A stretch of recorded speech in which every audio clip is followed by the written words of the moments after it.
A revelação de Jesus Cristo que Deus lhe deu para mostrar aos seus servos as coisas que brevemente devem acontecer, a qual ele, enviando pelo seu anjo, as notificou a João. Apocalipse, capítulo 1, verso 1.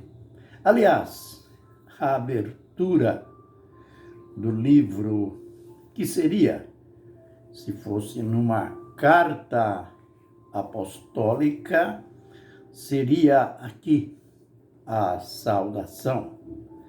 Mas este livro já começa mostrando a sua identificação, dizendo o que é o livro. Afinal, pode até ser um descuido nosso. Às vezes, falamos tanto sobre o termo Apocalipse e não sabemos o seu significado. Tornou-se comum quando acontece uma série de catástrofes ou quando se ameaçam catástrofes, então se ouve o termo. Isso vai ser um verdadeiro apocalipse.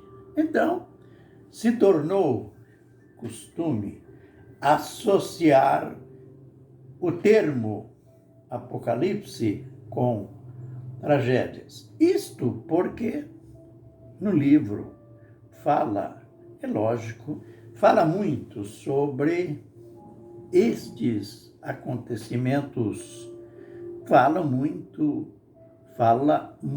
em tragédias.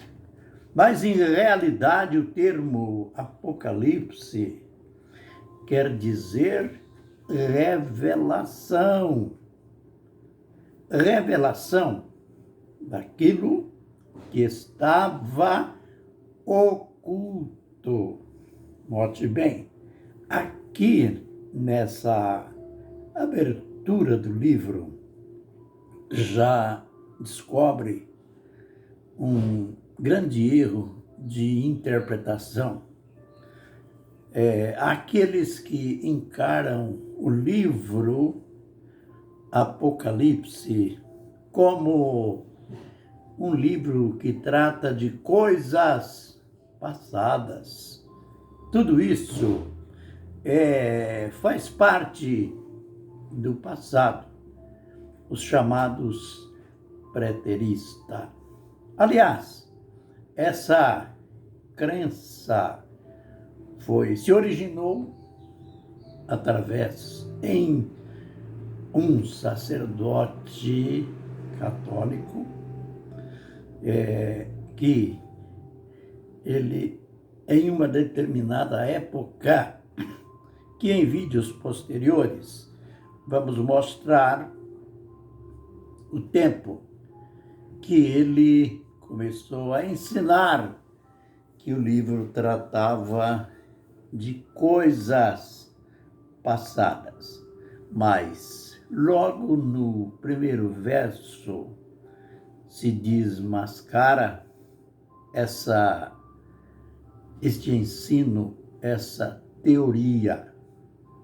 Note, revelação de Jesus Cristo que Deus lhe deu para mostrar aos seus servos as coisas que brevemente devem acontecer. Veja que aqui já fala de futuro. É claro que no conteúdo do livro a gente vai ver coisas que foram profetizadas e já aconteceram.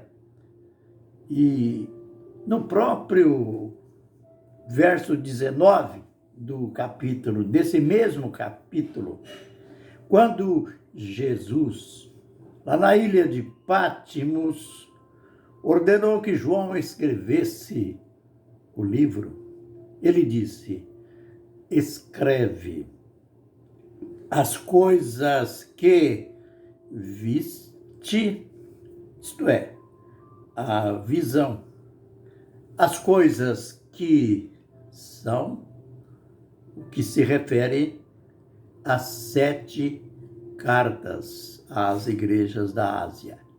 E aquelas que depois destas irão acontecer.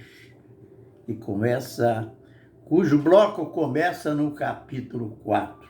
Então, não há dúvida. Aqui mesmo já fala de coisas que já se cumpriram. A visão que João teve, é claro, fala de passado. As 7 igrejas da Ásia, elas existiram. Passado também. E a partir do capítulo 4, futuro. E é interessante também o termo. Nós precisamos entender bem esse termo, porque a falta de entendimento nisso tem levado pessoas a certos conflitos espirituais. Note, quando Jesus começou o seu ministério, ele começou dizendo: o tempo está próximo. Ou seja, é chegado o reino de Deus, o tempo está próximo. Arrependei-vos e crede no Evangelho. E então, nós podemos entrar em dúvidas até. Mas como? Jesus disse: o tempo está próximo.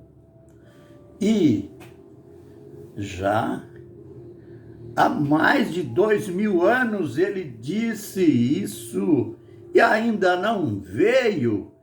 Que tempo está próximo? É esse. E existe, às vezes, até traduções que diz que é chegado o tempo. Sabe o que quer dizer isso? Por que Jesus disse o tempo está próximo? Porque a partir da fundação da igreja, de lá para cá, não haveria mais tempo. Houve o tempo lá nas origens, a criação, até Abraão, a formação, a escolha de Abraão, a escolha da nação de Israel como o canal de onde viria Jesus. Veio o tempo dos gentios, mas as próprias profecias falam que o tempo dos gentios, o tempo dos homens, se encerraria. Então, esses tempos pré-anunciados nas profecias passaram, aconteceram. Mas o tempo do qual Jesus disse que está próximo é porque não virá mais outro tempo. É aquilo que se refere ao fim. Por isso, não fique confuso. Quando diz aqui as coisas que brevemente devem acontecer, é que são as últimas coisas. São os acontecimentos referentes ao tempo do fim. Nós temos estudado, estamos estudando e vamos continuar falando sobre Apocalipse 17. E você vai ver que tudo termina ali, mostrando realmente, termina aquele capítulo, a parte daquele texto, mostrando o final. Quando é dito ali que os 10 reis, aqueles da confederação da besta do anticristo, os 10 reis, unindo-se à besta o anticristo, vão pelejar contra quem? No final de tudo, vão pelejar contra o Cordeiro. Coitados! Com quem que eles vão pelejar? E o Cordeiro os vencerá. Aleluia! Vencerão também os chamados, eleitos e fiéis. Isto quer dizer que esse tempo, que no verso 1 do livro diz que as coisas que brevemente devem acontecer, essas coisas falam do fim, o fim do tempo dos gentios, o começo do reino de Deus e, em continuação, a eternidade. Eternidade que é lógico, é eterna. Que o Senhor nos abençoe e nos guarde. Que o Senhor faça resplandecer o seu rosto sobre nós e tenha misericórdia de nós. Que o Senhor sobre nós levante o seu rosto e nos dê a paz. Amém e amém.